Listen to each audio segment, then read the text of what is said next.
नमस्कार दोस्तों, कैसे हैं आप सब लोग। अब देखिए, आज के इस वीडियो में हम लोग बात करेंगे लास्ट 5 मंथ स्ट्रेटजी के बारे में आईआईटी एग्ज़ाम। देखिए, बहुत ज़रूरी है ये चीज़ समझना, क्योंकि आप तैयारी शुरू कर देते हैं लेकिन ब्लाइंडली तैयारी शुरू करते हैं। तैयारी कभी भी ब्लाइंडली नहीं होनी चाहिए बच्चों, ठीक है। इस बात को याद रखिएगा। सबसे पहली बात जो करनी है, ज़्यादा इधर उधर की बात नहीं करूँगा, आप लोगों को सीधे स्ट्रेट फॉरवर्ड पॉइंट्स बतानी है। तो अब आपका जो है सितंबर का मंथ लग चुका है, ओके। आज जो है 1 तारीख है, तो आप लोग स्टार्ट कैसे करेंगे उस चीज़ पर मैं बात करता हूँ, ओके। थोड़ा सा इसके पेन का कलर जो है, ओके। तो ये सितंबर का मंथ स्टार्ट हो चुका है, और सितंबर के मंथ में आप लोगों को क्या क्या तैयारी स्टार्ट कर देनी है। सबसे पहले तो आप सिलेबस का प्रिंट आउट करवाइए। सबसे पहली बात है दोस्तों, सिलेबस का प्रिंट आउट। देखिए, हम एजुकेटर्स भी बहुत अपडेटेड रखते हैं खुद को, राइट। तो जैसे ही नया सिलेबस आया, सिलेबस में चेंजेस हुए हैं, प्लीज़ पुराने सिलेबस से कंपैरिजन करना बंद कर दीजिए। जो नया सिलेबस आया उसके अकॉर्डिंग तैयारी शुरू कर दीजिए, ठीक है। सितंबर से लेकर के अक्टूबर तक आप लोगों को क्या करना है कि ध्यान से सुनिएगा, बहुत ही इफेक्टिव है, इससे बहुत सारे बच्चों ने निकाला है इसी कोचिंग से, ठीक है। और बाकी जो लोग बताते हैं मुझे उससे नहीं लेना देना है, आप इस बात को ध्यान से सुनिए। सितंबर से अक्टूबर में आपको क्या करना है कि बायोलॉजी एकदम अच्छे से कवर कर लेनी है, ठीक है। बायोलॉजी में भी मेजरली आप क्या काम करिए कि टेक्निक्स वाला जो पोर्शन है उसको सबसे पहले खत्म करने की कोशिश करिए। उसके बाद जो अगली चीज़ आती है, ध्यान से देखिएगा, बायोलॉजी में जो टेक्निक्स है उसके बाद जो अगली चीज़ है दोस्तों वो है मोल बायो। मोल बायो को बहुत ढंग से पढ़िएगा, क्योंकि मोल बायो में होता क्या है कि चीज़ें जो हैं टेक्निकल भी होती हैं इसके अंदर, प्लस में आपको याद भी करना होता है, तो मेमोराइज भी करना होता है, right. You have to memorise also, memorise भी करना पड़ेगा। अगली बात क्या है दोस्तों कि आप जो जो सिलेबस के अंदर खत्म कर, आप प्रिंट आउट कराने का मतलब ये नहीं कि आप प्रिंट आउट करा के रख लिए, जो जो आप सिलेबस में खत्म करते जा रहे हैं उसको जो है हाईलाइट करते जाइए। जो भी चीज़ें हाईलाइट करते जाइए, और जो चीज़ बच गई हैं उसको हाईलाइट मत करिए, ठीक है। उसको जो है कवर में रखिए कि भाई आप अब सितंबर से अक्टूबर जो आपने तैयारी करी, अब क्या करना है कि अक्टूबर जब खत्म हो जाएगा तो नवंबर से लेकर के दिसंबर के बीच में आपको वो पेंडिंग टॉपिक्स खत्म करनी है जो आपसे रह गई थी, सिर्फ 15 दिन तक, ठीक है। अब ये आप बायो में लेकर के चल रहे हैं टेक्निक्स, इसके साथ आप केमिस्ट्री लेकर के चलिए। देखिए, बात को याद रखिएगा, आपको बचाएगा बायोलॉजी प्लस केमिस्ट्री का कॉम्बिनेशन ही। प्रॉब्लम यह है कि आप पहले वो चीज़ देखने लगते हैं जिसकी ज़रूरत नहीं है, आप मैथ्स देखने लगते हैं। मैथ्स भी इंपॉर्टेंट है, equally important, there is no doubt with the fact that maths is also important. लेकिन आपको मैथ एक नाइटमेयर की तरह, भाई बायो तुम लिए क्यों थे? क्योंकि तुम्हें मैथ से डर लगती थी। मे भी हो सकता है कुछ बच्चे एक्सेप्शनल हैं, हो सकता है कि उनको अच्छा लगता रहो, लेकिन वो अपनी मर्जी से लिए हैं। लेकिन मैथ्स और फिजिक्स का जो कॉम्बिनेशन है ना, इसको ज़बरदस्ती मत पढ़िए, वही चीज़ पढ़िए जो आपको अच्छी लगती है। आपको फिजिक्स में भी कुछ अच्छा, जैसे पर्सनली मुझे मैथ्स के अंदर डिफरेंशिएशन बहुत अच्छा लगता है, बहुत अच्छा लगता है, इंटीग्रेशन बहुत अच्छा लगता है, लिमिट्स बहुत अच्छा लगता है, मुझे आज भी अच्छा लगता है ये। तो मैं इस पर काम करूँगा ना ज़्यादा, तो अगर उससे एक भी क्वेश्चन आया तो वो तुम्हें फेवर कर जाएगा। लेकिन उसके चक्कर में यार तुम अगर बायो की प्रिपरेशन छोड़ दे रहे हो, अपनी बायो की प्रिपरेशन छोड़ दे रहे हो, तो वो तो गड़बड़ चीज़ है ना। ऑलराइट, सो टेक्निक्स और मोल बायो को पहले कवर करना, उसके बाद आप अपने हिसाब से ले जा सकते हो प्लांट फिजियोलॉजी। देखिए, इसमें सबको मजा आएगा, एनिमल फिजियो में सबको मजा आता है, चाहे वो किसी भी स्ट्रीम का हो, चाहे वो बायोटेक से हो या किसी भी चीज़ से, उसको एनिमल में बड़ा मजा आता है, एनिमल फिजियोलॉजी, राइट। तो एनिमल फिजियोलॉजी सबको ही कवर कर लेगा। उसमें कुछ टेक्निकल चीज़ें आती हैं, उसको भी आप लोग थोड़ा सा देखिएगा, ओके। तो इसको मैं मिटा देता हूँ, ध्यान से आप लोग ऑब्जर्व करिए कुछ चीज़ों को जिसको बताना बहुत ज़रूरी है। अगली जो चीज़ है दोस्तों वो ये है कि आप मैथ और फिजिक्स को कैसे डील करें। मैथ और फिजिक्स को आप लोग 2-2 घंटा टाइम दे सकते हैं, आपकी मर्जी है, आप 1+1 का भी कॉम्बिनेशन रख सकते हैं। लेकिन अभी आपको 5+3 कॉम्बिनेशन लेकर के चलना ही है। 5 घंटा बायोलॉजी पढ़नी है, 3 घंटा केमिस्ट्री पढ़नी है, ठीक है। उसके अलावा आप एडिशनली जोड़ सकते हैं, ठीक है, आपकी जो इच्छा हो रही हो। अब प्रॉब्लम ये आ रही है कि आप जो है बीएससी फाइनल ईयर में हैं, आपको जो है सेमेस्टर की भी प्रिपरेशन करनी है, राइट। तो सेमेस्टर की प्रिपरेशन को भी मैनेज करते हुए लेकर के चलना है। तो आपको क्या करना होगा कि आप सबसे पहले सेमेस्टर की काम को निपटा लीजिए। ऐसा नहीं है कि आप इसको इग्नोर कर दिए। प्रॉब्लम यह है कि बहुत सारे बच्चों का 55% नहीं बन पाता है, वो जैम का पेपर नहीं दे सकते, क्योंकि देखिए अब उसमें कंडीशंस और क्राइटेरिया रखी गई हैं, राइट। सो कोशिश करिए कि जितनी भी सेमेस्टर की चीज़ें हैं, सेमेस्टर की चीज़ों को पहले मैनेज करके या कॉलेज में ही करके जल्दी से हटाओ उसको, और तुरंत ही प्रिपरेशन स्टार्ट कर दो इस चीज़ की, ठीक है। तो कोशिश करना कि प्रायोरिटी क्या होना चाहिए, फर्स्ट ऑफ ऑल बायोलॉजी, फिर उसके बाद केमिस्ट्री, फिर उसके बाद फिजिक्स, फिर उसके बाद मैथ्स। मैथ्स को एकदम आखिरी में रखो, मैथ्स को कोई ज़रूरत नहीं है इस पर जो है माथापच्ची करने की, ठीक है। और एक बात याद रखना, सीट्स लिमिटेड हैं, ठीक है, सीट्स लिमिटेड हैं, तो 55+ टारगेट करके ही चलो। 55+ से नीचे लेकर के आ रहे हो तो यार अच्छी आईआईटी मिलना मुश्किल है, ठीक है। बाकी कुछ बच्चे क्या करते हैं ना कि यार आईआईटी गए मुझे कुछ नहीं मिलेगा, यार आइजर तो है, नाइजर तो है, ये सब स्कोर एक्सेप्ट करते हैं, नाइजर तो है। इसके अलावा एक बहुत ही टॉप क्लास का इंस्टीट्यूट है IISc, ये भी कंसिडर करता है, इनफैक्ट ये तो पूरा इंटरव्यू भी लेता है, ठीक है। सो इस चीज़ को ध्यान से देखिएगा।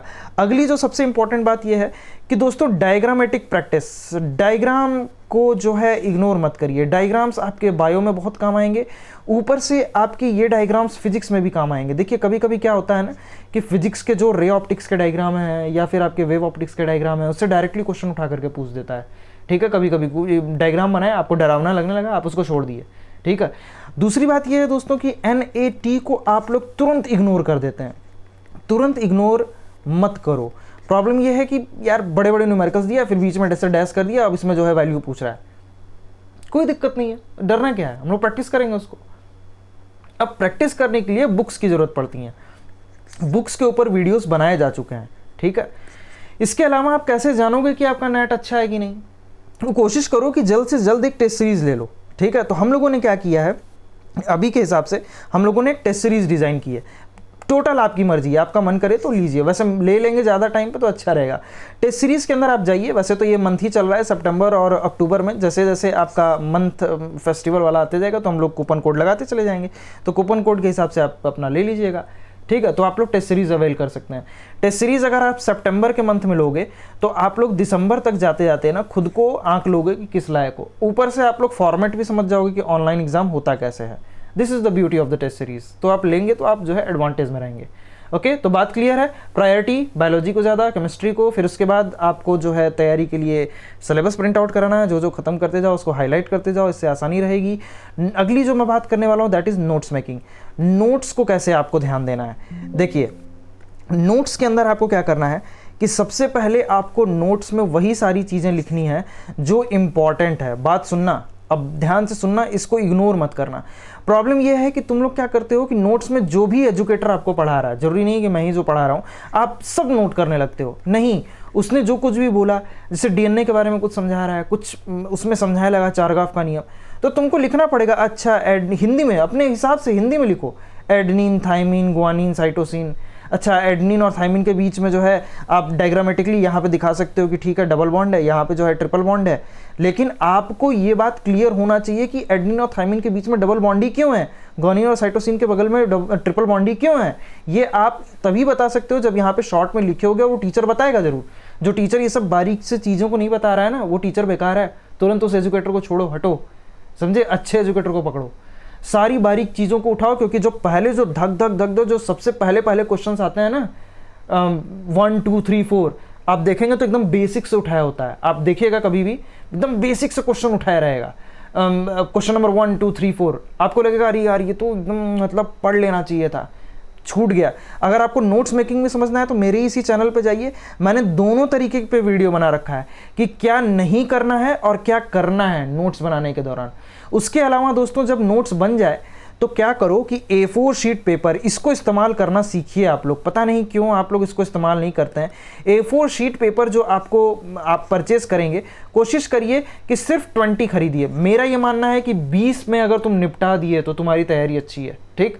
उसके अंदर जितने भी शॉर्ट में चीज़ें हैं वो सारी नोट करते चलो, सारी नोट करते चले जाओ, हो सके तो इसी पे स्टिकी नोट चिपका लो, ठीक है, बट उसी 20 पेज में मैनेज करो, फिजिक्स, केमिस्ट्री, मैथ, बायोलॉजी सब, ठीक है। अब कहोगे मैथ कैसे मैनेज करें सर 20 पेज में, तो फॉर्मूला लिख दो ना, इंपॉर्टेंट, लास्ट मोमेंट में फॉर्मूला बहुत काम करता है। बात समझ में आई। अगली एक इंपॉर्टेंट चीज़, बहुत ही ज़्यादा इंपॉर्टेंट, इसी के बाद मैं वीडियो को एंड करूँगा, मैं बहुत ज़्यादा टाइम नहीं लेना चाहता हूँ आप लोगों का। देखिए सर PYQ कहाँ से सॉल्व करें। PYQ आप जाइए साइट पे, कोई बुक मत परचेज करो, तुम्हारा मन करे तो करो, ना मन करे मत करो। वैसे मैं बता चुका हूँ अपने वीडियो में भी कौन से आप परचेज कर सकते हैं। आप जाएंगे तो यार इस चैनल पे बहुत कुछ बनाया गया है, आप लोग देख नहीं रहे हैं। आप लोग जाइए बस क्राइसेट बायोलॉजी डाल के सर्च करिए, IIT जैम के पर्सपेक्टिव में आपको सब मिलेगा, सब कुछ बनाया जा चुका है। इस पर कुछ लेक्चर्स अधूरे हैं जिसको मैं पूरा कर दूंगा, परेशान मत होइए। साइट पे जाइए और 2020 से लेकर के 2025, ध्यान से देखेंगे, ध्यान से देखिएगा जो मैं बता रहा हूँ, 2020 से लेकर के 2025 तक के पेपर को बस सॉल्व करिए, प्लीज़ प्लीज़ प्लीज़। मैं भी सॉल्व कराऊंगा 2020 से 2025 तक के ही वीडियो सॉल्यूशन मैं आप लोगों को दे दूंगा, लेकिन सिर्फ इतना ही करिएगा। 2019 का लगा रहे हो चलो वो भी ठीक है, लेकिन 2005 में भाग जा रहे हो, 2007 में अरे भाई उस समय जन्म हो रहा था जैम का, बेसिक क्वेश्चन दिए जाते थे उस समय, अब उसको लगा करके शेर बन रहे हो। अब यही गलती हो जाती है यहाँ पे, खुद को कंफर्ट जोन में ले आ दिए, सिंपल सिंपल क्वेश्चन सॉल्व करके, और एक बच्चा एकदम नए नए कट थ्रोट एजिंग सवाल लगा रहा है और तुम जो है पुराने सवाल लगा करके आ रहे हो, तो प्रॉब्लम होगी ना। तो होगा, उससे प्रॉब्लम क्या होगी कि तुम बेसिक क्वेश्चन लगा करके हीरो बन रहे थे, जब तुम्हारा नंबर आया तो 17 पाए हो, 18 पाए हो, 20 पाए हो, कट ऑफ भी नहीं पार हुआ। और 2020 से लेकर 25 तक का लगाओगे तो अंदाज़ा लगेगा, अच्छा इस तरीके से पेपर पैटर्न चेंज हुआ है, तो चलो ठीक है, फिर तो हम उसी तरीके से अपनी प्रैक्टिस को ले जाएंगे। बात समझ में आई? उसी तरीके से अपने प्रैक्टिस को ले जाएंगे। इस चीज़ पर फोकस करिएगा आप लोग, इट इज़ वेरी मैंडेटरी। तो आप लोगों को ये 5 मंथ का बताना काफ़ी ज़रूरी था, इसलिए मैंने बता दिया है आप लोगों को। और दोस्तों वीडियो को देखा करिए और टेस्ट सीरीज़ को अवेल करिए, आप ही के काम आएगी, ठीक है। अगर दोस्तों वीडियो अच्छी लगी हो तो वीडियो को लाइक कर दीजिए, चैनल को सब्सक्राइब कर दीजिए, और वीडियो के अंत तक बनने के लिए आप सभी लोगों का बहुत बहुत धन्यवाद।